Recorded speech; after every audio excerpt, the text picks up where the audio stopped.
मित्र हो. काल आपण भाषेची स्वरूप, लक्षणे आणि कार्य या दुसऱ्या भागाकडे आपण आलो होतो. भाषेचं स्वरूप आपण बघितलं तर भाषेची लक्षणं आपल्याला बघायची होती. आता लक्षणं म्हणजे काय, मी आजच वर्गामध्ये म्हणजे वर्गात सकाळी शिकवायचं आणि संध्याकाळी तुम्हाला ऑनलाईन द्यायचं, कारण संध्याकाळी ऑनलाईनला थोडासा आपल्याला नेटचा प्रॉब्लेम येतो म्हणून मी संध्याकाळी ऑनलाईन सुरू केलं आहे. तर मित्र हो, गोष्ट अशी की भाषेची लक्षणं आपण बघत असताना प्रत्येक सजीव आणि निर्जीवाची काही लक्षणं असतात. आता लक्षणं म्हणजे काय की लाक्षणिक अर्थानं त्यामध्ये असणारे गुण किंवा वैशिष्ट्य ज्याला आपण म्हणतो. तर या ठिकाणी एक आहे की भाषाशास्त्रज्ञाच्या मते कोणती भाषा पुढारलेली आणि कोणती भाषा मागास अशी नसते, कारण सगळ्या भाषा समान पातळीवरती येतात. भाषा एक स्वतंत्र स्वायत्त वस्तू असते. आता काही वेळेला आपण समाजाच्या बाबतीत बघितलं तर काही समाज पुढारलेले आपण म्हणतो आणि काही समाज मागासलेले आहेत, पण भाषा मात्र पुढारलेल्या आणि सुधारलेल्या नाहीत. त्यात सुद्धा काही लोक पुढारले पण भाषेचं म्हणतात की आम्ही फार शिष्टाचारामध्ये बोलतो वगैरे वगैरे. ते बोलताना तोंडाचा चंबू किंवा विशिष्ट आम्ही फार शुद्ध भाषा वगैरे बोलतो असे ते करत असतात. आणि आपल्या ग्रामीण भाषेला आज जर तुम्ही बघायला गेला तर आज ग्रामीण भाषेला इतकं महत्त्व आलं आहे की जवळजवळ बऱ्याचशा गोष्टी या ग्रामीण भाषेमध्येच, प्रमाण भाषेमध्ये किंवा ग्रामीण भाषेमध्ये चालतात. हे तुम्हाला माहीत असलं पाहिजे. मी जे काही तुम्हाला सांगतो आहे ते या ठिकाणी आपण ज्यावेळी घेतो त्यावेळेला भाषा समान आहेत पण समाज समान नाहीत. हे मानवानीच समाज बनवलं आणि मानवानी समाज बनवून उच्च नीचतेच्या उतरंडी मानवानीच केलेल्या आहेत, ना कुठल्या देवधर्माने केलेल्या आहेत. कारण देवधर्मा नरे निर्मिले ही गोष्ट तुम्हाला सांगतो, देवाधर्मांना आपणच निर्माण केलेला आहे. त्यामुळं देवाने भाषा निर्माण केल्या, समाज निर्माण केला वगैरे ह्या अंधश्रद्धेच्या गोष्टी आपण बोलता कामा नये. याचं कारण एक असं तुम्हाला मी सांगेन की सध्याचा जो आपण जय भीम चित्रपट आलेला आहे, नावच फक्त जय भीम आहे, बाकी त्यामध्ये तुम्हाला काही दिसणार नाही. तर त्यामध्ये इरोलू समाज जो आहे आदिवासी, त्या समाजावरती होणारे अन्याय आणि अत्याचार त्या चित्रपटामध्ये दाखवले. बाकी आंबेडकरांचा आणि त्या चित्रपटाचा काही संबंध नाही. फक्त संबंध आहे की आंबेडकरांचा जे काही न्यायव्यवस्था जी आहे ती न्यायव्यवस्था किती खरी आहे ती त्यामध्ये दाखवलं. एवढ्यासाठी त्या चित्रपटाला जय भीम नाव दिलेलं आहे. आणि त्या माणसांना कसा न्याय मिळवून दिला त्या वकिलाने, ते चंद्रूनं, ते त्यामध्ये दाखवलेलं आहे. मी शिकवतोय भाषा आणि सांगतोय त्या जय भीम चित्रपटांबद्दल.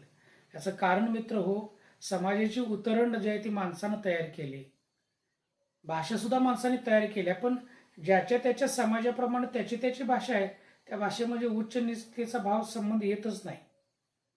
आणि म्हणून जी लिखित असते ती मूर्त स्वरूपात असते आणि मौखिक आहे ती अमूर्त स्वरूपात, अगोचर किंवा अमूर्त स्वरूपात असते.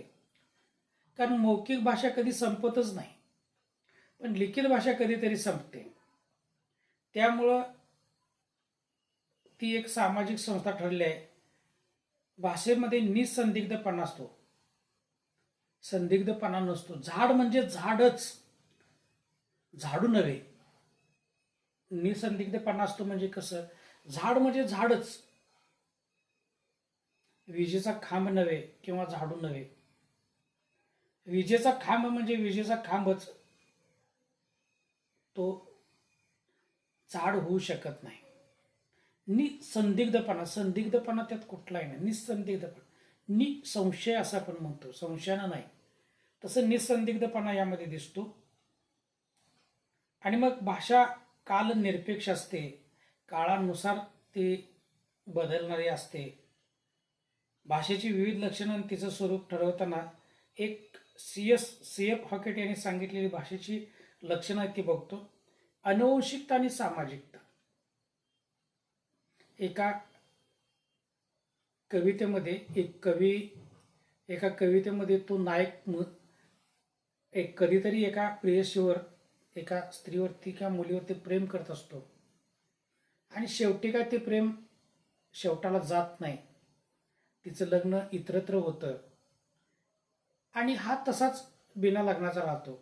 मग तो असाच कवी वगैरे असा फिरत असतो आणि एके दिवशी तो जिच्यावरती प्रेम करत होता तशीच हुबेहूब स्त्री त्याच्यासमोर अवतीर्ण होते आणि मग त्याच्या लक्षात येतं की मी जिच्यावरती प्रेम केलं तिची ती प्रतिकृती आहे आणि म्हणून तो म्हणतो, हुबेहूब गे मूर्ती तू तिची, तू माझ्या नजरेच्या टप्प्यातनं बाजूला हो, नाहीतर तुझ्यावरती माझ्याकडून चुकून अन्याय होईल, असं त्या कवितेमध्ये तो कवी म्हणतोय. थोडंसं कवितेचं नाव मी विसरलो, पण हे वाक्य किंवा ही मी जे सांगतोय ते संदर्भ यामध्ये आहेत. म्हणून अनुवंशिकता ज्याला आपण म्हणतो, ती अनुवंशिकता आपण जन्मानं घेतो. दिसायची अनुवंशिकता असते, बोलायची असते, खायची असते, चालायची असते, अनेक अनुवंशिक गुण आपल्यामध्ये आपल्या वाडवडिलांच्या आईवडिलांच्या आलेले असतात. तसंच या ठिकाणी मानवेतर प्राण्यांची संदेशन पद्धती ही अनुवंशिक असते. एका पिढीकडून दुसऱ्या पिढीकडे ती उपजत जात राहते. उदाहरणार्थ माकडाचं किंवा कावळा काव काव करतो, एका पिढीत काव काव केला, दुसऱ्या पिढीत म्याव म्याव केला, तिसऱ्या पिढीत चाव चाव केला, होतच नाही. भारतातलाही कावळा काव कावच करणार आणि इंग्लंडमधलाही कावळा काव काव करणार आणि अमेरिकाही कावळा काव कावच करणार, कारण शेवटी तो कावळा आहे, हे आपण आवर्जून लक्षात घ्यावं. आणि म्हणून प्राण्यांचं संरक्षण आणि संवर्धन या दोन सहज प्रेरणा आपल्याला दिसून येतात.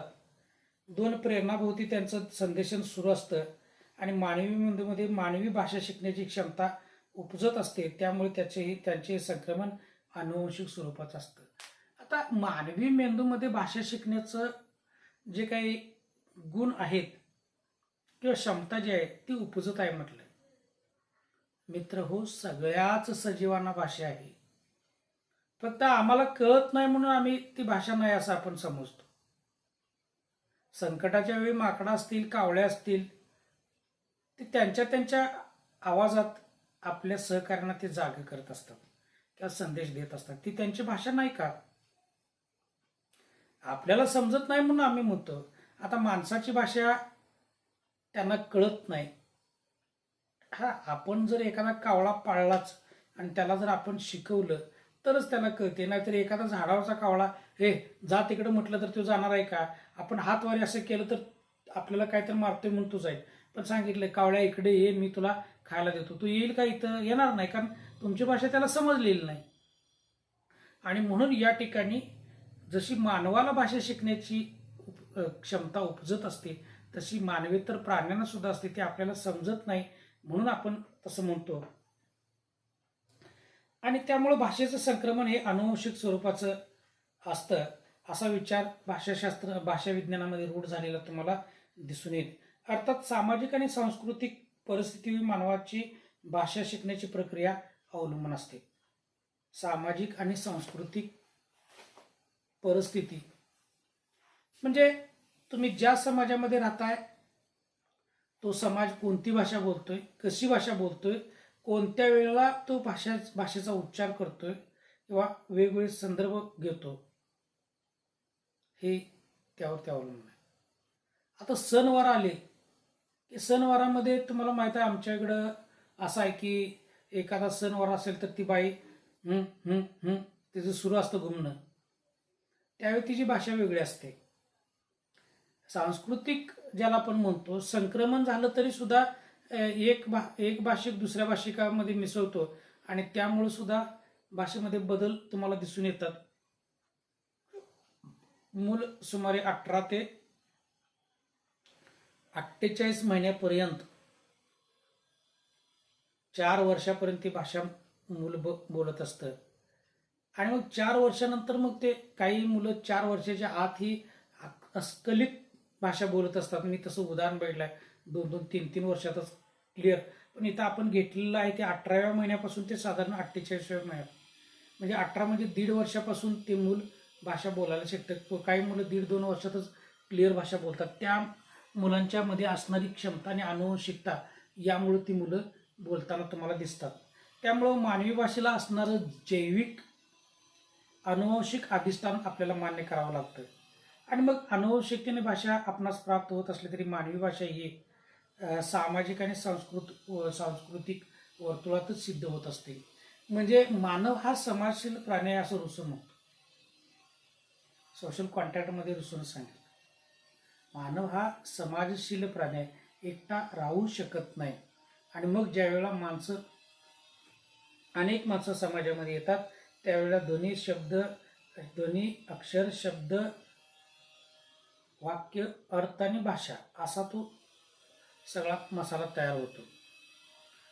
बट सांस्कृतिक म्हणजे काय, तर आपण जे वेगवेगळे सणवार करतो त्या सणवारामध्ये सुद्धा काही गाणी आहेत, काही म्हणी आहेत, काही उखाणे आहेत, काही मंत्र आहेत, काही तंत्र आहेत. हे सगळं या भाषेला उपयुक्त असं असणार आहे. ओम क्लीम सोम ओम भट स्वाहा वगैरे असं जे काही म्हणतात ते मला म्हणता येत नाही, कारण आम्ही या ह्याच्यात नसतो. तर हे सगळं जे आहे हे कुठंतरी त्यातले एखादे शब्द, एखादं वाक्य, एखादा अक्षर या भाषेसाठी उपयुक्त पडलं आहे. म्हणून सांस्कृतिक ज्याला आपण म्हणतो. आणि म्हणून शेवटी असं म्हटलेलं आहे की सामाजिकता हे लक्षण पुरेसे विच्छेदक नाही, मात्र भाषा ही एक सामाजिक संस्था आहे. म्हणावंच लागेल की भाषा ही समाजशीलच आहे, समाजातच निर्माण झाली आहे, समाजातल्या माणसांनीच निर्माण केलेली आहे आणि त्यामुळं भाषा ही समाजशीलच म्हणावा, माझं मत आहे. त्यानंतर दुसरं जे आहे ते चिन्हात्मकता आणि यादृच्छिकता. आता मानवी भाषेमध्ये चिन्ह आणि चिन्हित यामध्ये एक नातं एकास एक असा यांत्रिक स्वरूपाचा असतो. उदाहरणार्थ तुम्हाला लायसन काढायची आहे गाडीची, तर तिथं तुम्ही ड्रायव्हिंग करत असताना तुम्हाला कोणी सांगणार आहे पुढे जा, डावीकडे वळा, उजवीकडे वळा, कोण सांगत बसत नाही. कारण कुठल्या सिग्नलला तुम्ही ती माणसं आणणार आहे, काय किती स्पीकर लावणार आहे, त्याच्यापेक्षा त्यांनी पुढं जायचं आहे एक बाण असतो, इकडं जायचं आहे इकडचा बाण असतो, इकडं जायचा इकडचा रेड सिग्नल आहे, टायमिंग पडलेली असते. आणि म्हणून इथं या सगळ्या गोष्टी तुम्हाला वळण असं एक बाण असतो, इकडे वळा, आणि असा बाण आहे आणि त्याच्यावर फुली मारली असते, इकडं असं वळू नका. हे सगळी चिन्हांची भाषा आहे. काही वेळा चिन्ह हावभाव ज्याला आपण म्हणतो या पद्धतीनं संदेश आपण दिलेले आहेत. आता या ठिकाणी ग काढलं की आपल्याला लगेच कळतं, ग ग गवत, ग ब ब बदक. आमच्या वेळात ते ग म बन पशपन रसतल असं होतं. आता कसं आहे क ख ग ग असं ही बाराखडी आली. बाराखडीमध्ये क ख ग गच पूर्वीपासून आहे, पण आमच्या गुरुजीने आम्हाला शिकवताना ग म ब न पश, ग गवतातला, म मक्यातला, ब भटजीचा, न नळातला असं शिकवलं आम्हाला. आणि मग आम्ही ज्या वेळेला ग आला की आम्हाला गवत सुटते का किंवा गाय सुचते, गर्व आम्हाला नाही सुचत. म म्हणजे मका सुचतो, म्हणजे आणि म्हैस आम्हाला वाटत नाही, कारण हे आम्हाला लहानपणीच आमच्यावरती बिंबवलेलं आहे.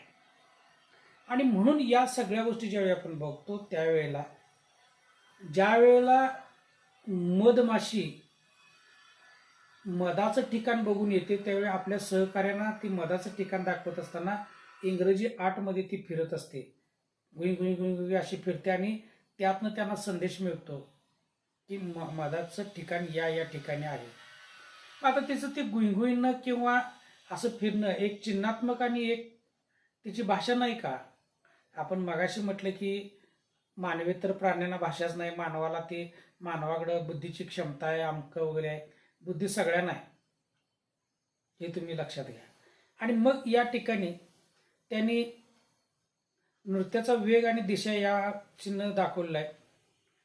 मानवी भाषेत चिन्ह व संदेश यातील नाते अप्रत्यक्ष व यादृच्छिक असते.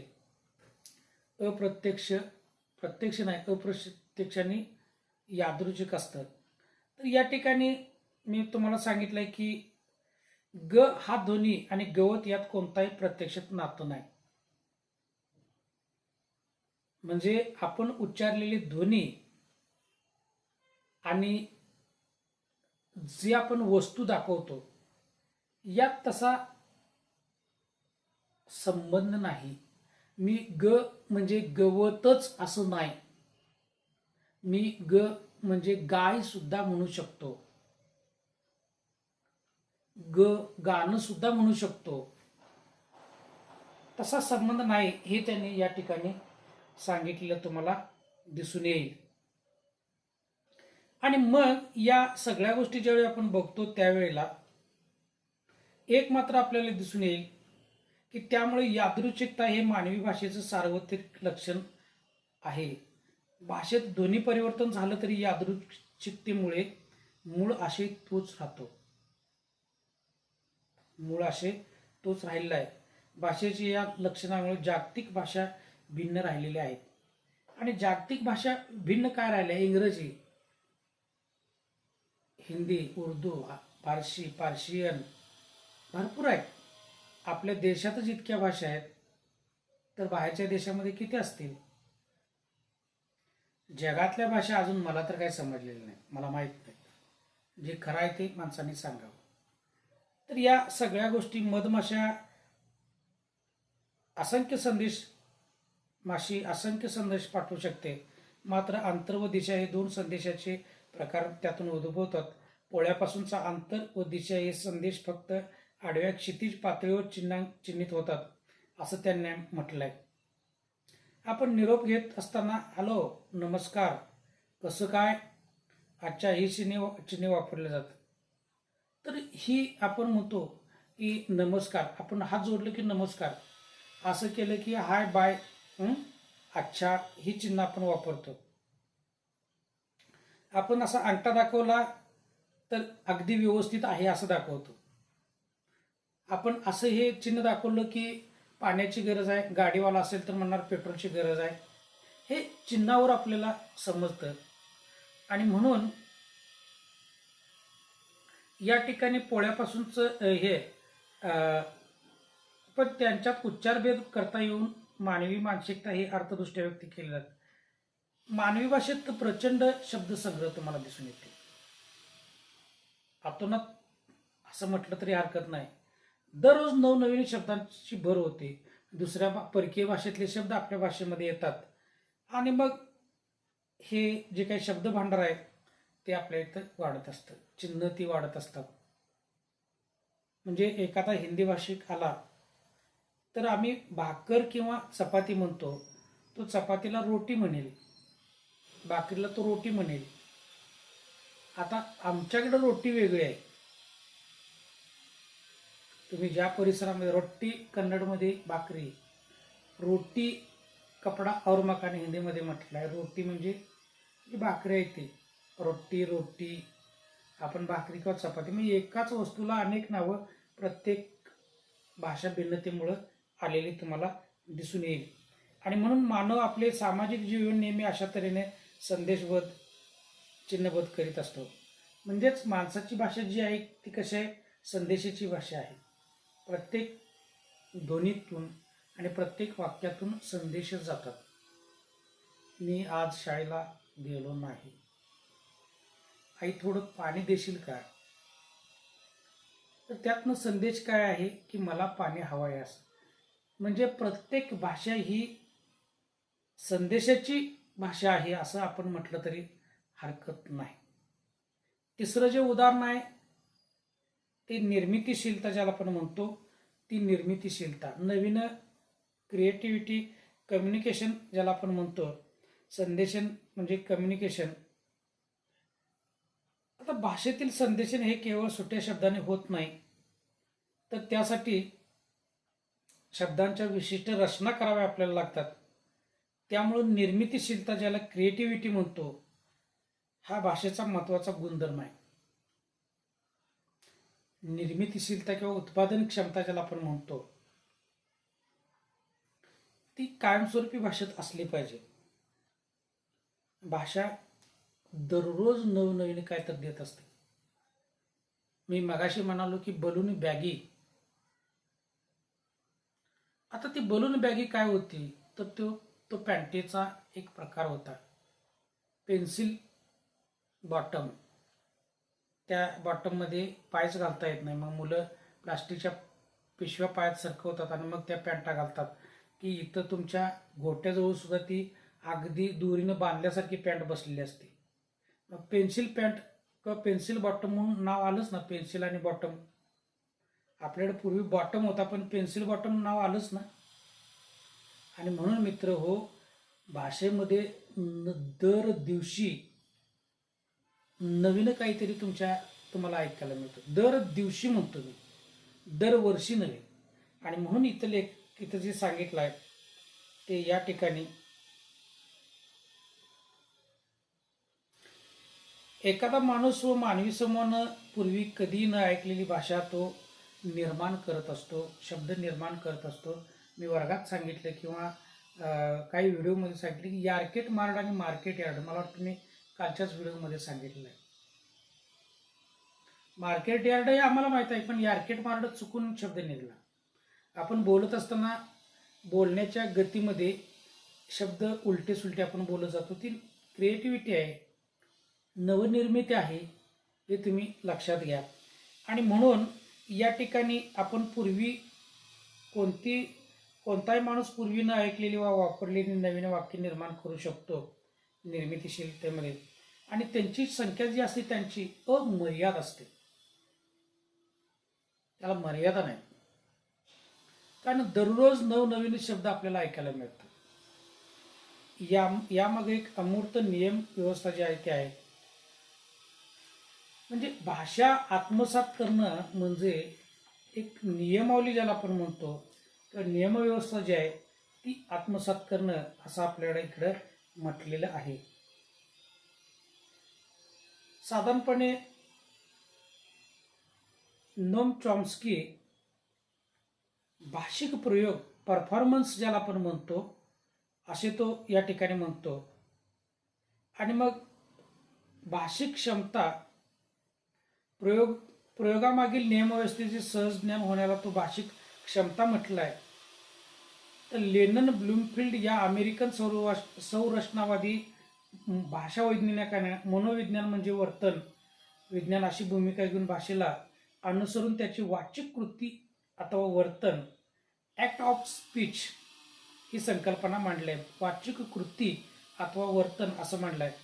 तर नोम चॉम्स्की मात्र वरील दोन भेद करून त्यास विरोध केला आणि भाषेची संरचने अथवा नियमव्यवस्थेचे सहज ज्ञान करून घेण्याचं ज्ञानात्मक सामर्थ्य असं त्यांनी म्हटलेलं आहे.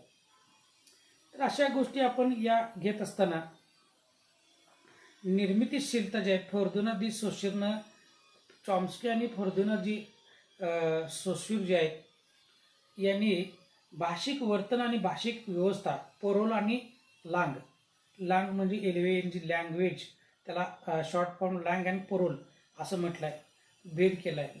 म्हणजे भाषिक वर्तन आणि भाषिक व्यवस्था हे दोन्ही वेगवेगळे आहेत. जसा माणूस आहे तसा तो भाषिक वर्तन करतो आणि भाषिक व्यवस्था जी आहे ती त्या समाजावरती अवलंबून असते. तर हे दोन्ही फरक या ठिकाणी तुम्हाला दिसून येतील. म्हणजे सोशीरच्या मते ध्वनी अर्थ यात सांगड घालणाऱ्या चिन्हांची व्यवस्था म्हणजे भाषा असं त्यांनी म्हटलं आहे. या ठिकाणी आधुनिक भाषा विज्ञान संरचनावादाचा उदय झाला आणि पूर्वी कधी न उच्चारलेले व ऐकलेले शब्द आपण निर्माण करू शकतो. ते अर्थपूर्ण असू शकतात. बोलणारा आणि ऐकणारा या दोहोंनाही नवनवीन शब्द आणि नवीन भाषा त्यांची जाणीव होत असते असं म्हटलेलं आहे. भाषेमध्ये जी उत्पादन क्षमता असते अर्थात ही उत्पादन क्षमता पदिम व्यवस्थित असते असं म्हटलं आहे. आणि आपण पुढचा द्विस्तरीय रचना हा जो भाग आहे तो आपण पुढच्या तासाला जरूर बघूया. ओके.